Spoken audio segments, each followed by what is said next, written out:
Hello and welcome to this edition of World at War. My name is Mohammed Saleh. In a span of less than 30 minutes, the United States struck 85 different targets spread across 7 cities in Iraq and Syria. These American airstrikes were carried out as a reprisal against a drone attack on an American base in Jordan, in which 3 American soldiers were killed and 40 others were injured. And according to the Americans, this is just the beginning of a multi-tiered response. Even though both the Americans and the Iranians have repeatedly insisted that neither side wants a full-blown conflict. But what is abundantly clear is that the Israel-Gaza war that began on the 7th of October has spread way beyond the frontiers of Gaza. By backing the Israeli offensive in the Gaza Strip to the hilt, the United States is getting more and more involved in this new West Asia conflict. And even if the political leaders at this moment are not willing to say it out loud, what is playing out is a subtle but a steady proxy war between the United States and Iran. Our next board gets more details. This is the moment when the American fighter jets took off to strike targets deep inside Iraq and Syria.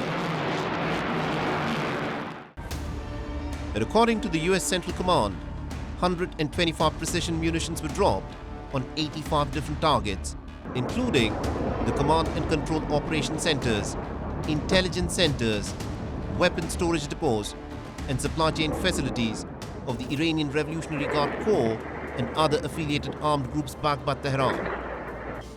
The IRGC is the elite military unit of the Iranian armed forces.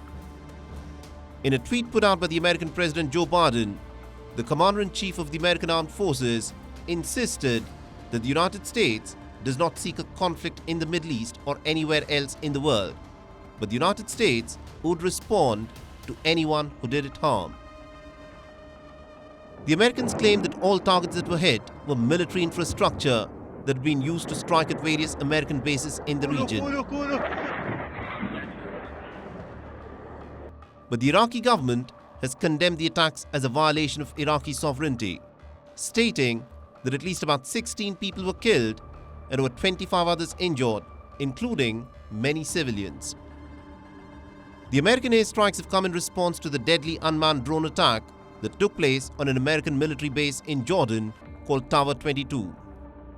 3 American soldiers were killed, including 23-year-old Breonna Alexandria Moffett, 24-year-old Kennedy Landon Sanders, and 46-year-old Sergeant William Jerome Rivers, while 40 other American soldiers sustained injuries. Since the Israel-Gaza war began on the 7th of October, there have been at least about 150 attacks on different American bases in the Middle East. But the attack in Jordan is being seen as an inflection point in this conflict. So it seems that this attack was carried out by a group calling itself the Islamic Resistance in Iraq. That's not a real group. That's a name that's been used by various militias, Iranian-backed militias that tend to be Iraqi but also operate in Syria. And they've been using that name during the Gaza conflict as they have stepped up drone attacks and missile attacks on US interests. Previously, the US has responded by targeting senior leaders, by killing members of the groups who have been about to launch attacks. So this will have to be an escalation from that. And that's quite serious, not least because these groups are officially part of the Iraqi security services. And so this can't be done without the Iraqi state being involved.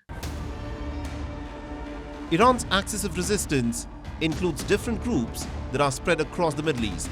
And ever since the Israel-Gaza war has broken out, they've repeatedly struck American targets in the region. In Yemen, the Houthis are backed by Iran. In Lebanon, the Hezbollah has the backing of Tehran. In Iraq, there are several Shiite militant factions, such as the Kataib Hezbollah, the hardline Sunni group, the Hashid Shabi, the Asa'ib Ahle al-Haq, and the Al-Badr organization that are backed by Iran. The American president bore witness to the remains of the 3 American soldiers as they were brought back home.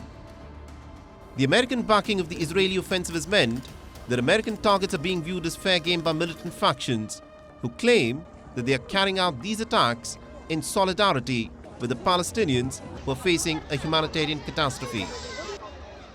while many others have even questioned what American troops are doing in Iraq and Syria anyway. The Iranian President Ibrahim Raisi, echoing the American President Joe Biden's statement, insisted that Iran too is not looking for a war, but in the same breath reiterated that Iran would not be bullied.